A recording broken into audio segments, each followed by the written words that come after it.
ฮัลโหล大家好อืมสบายดีหมดทุกคนเด้อ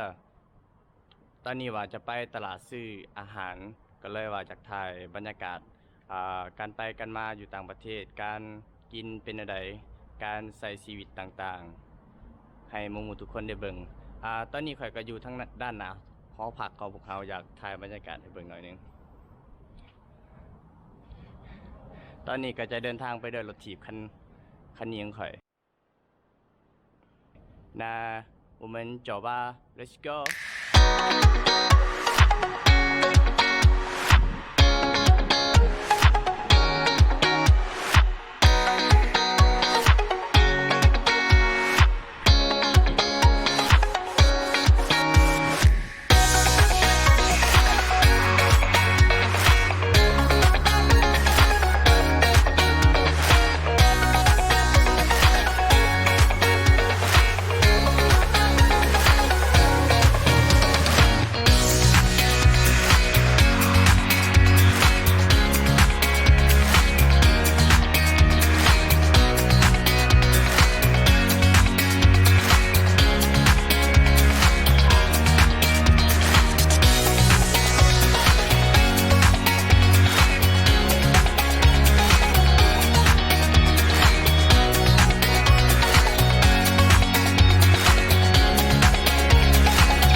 ตอนนี้ก็ถึงตลาดแล้ว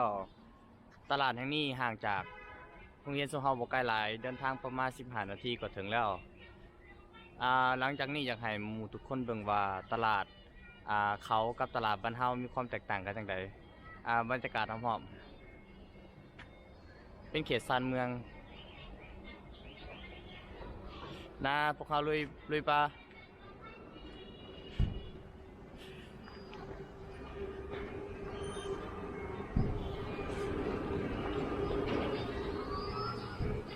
เป็นตลาดที่อยู่ใต้ดินนะ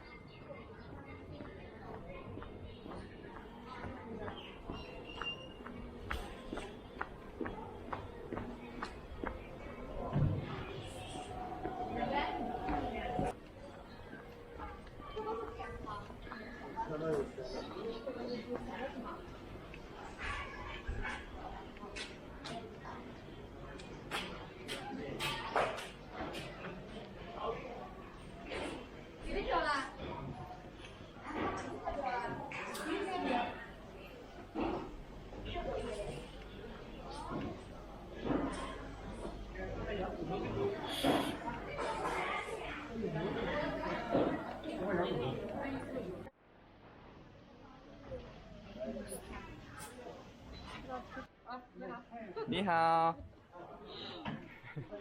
จะให้หมู่ทุกคนเบิ่งว่าพักบ้านเขาเป็นยังไงก็คล้ายๆกับบ้านเฮาหลายนะ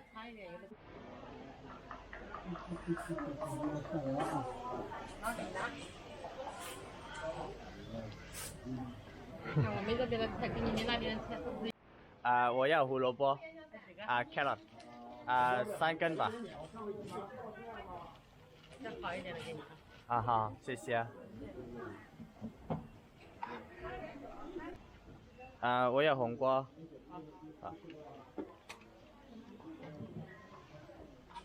เขาก็สามารถเห็นราคาขึ้นในนี้ได้เลยมันจะมีราคาแล้วก็พวกน้ำหนักต่างๆ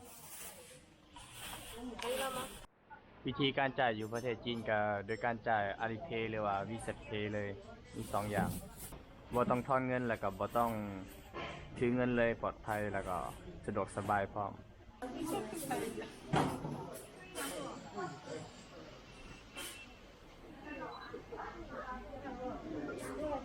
那个能扫吗？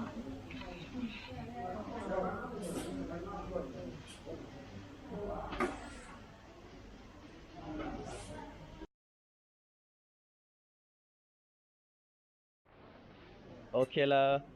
ทั้งหมดแม่น18หยวนก็ประมาณ23,000กีบบาทเฮาครับ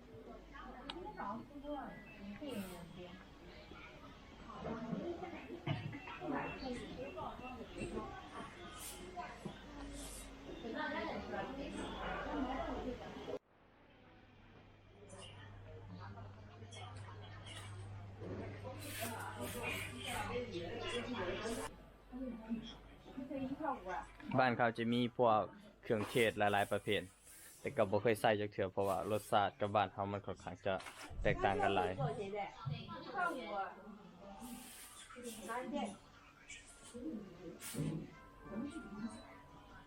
来一包。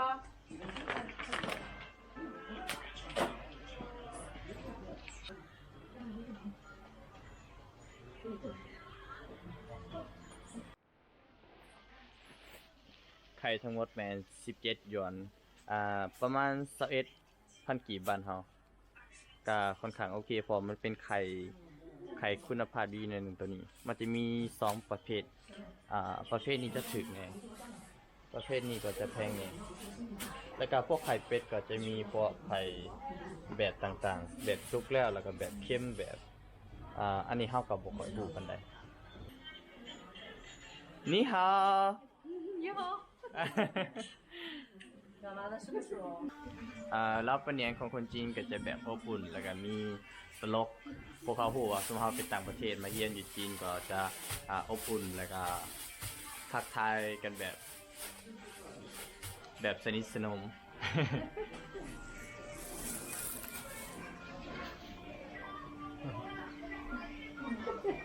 โอเคบายบาย 好，拜拜。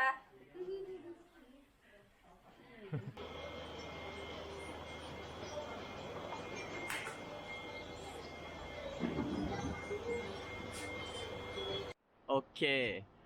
ตอนนี้ก็ซื้ออาหารแล้วก็จะขอเดินทางกลับหอพักก่อนละขั้นว่าจังใดก็ขอกดไลค์กดแชร์สักกันหน่อยเด้อถ้าผู้ใดอยากคู่อะไรยังอีกก็ถามได้แล้วก็ว่านักเรียนลาวมาเรียนอยู่ต่างประเทศเป็นแนวใดการใช้ชีวิตเป็นแนวใดอยากมาเรียนจีนเห็นแนวใดก็สามารถปรึกษาเฮาได้เด้อบ๊ายบายเจเจียน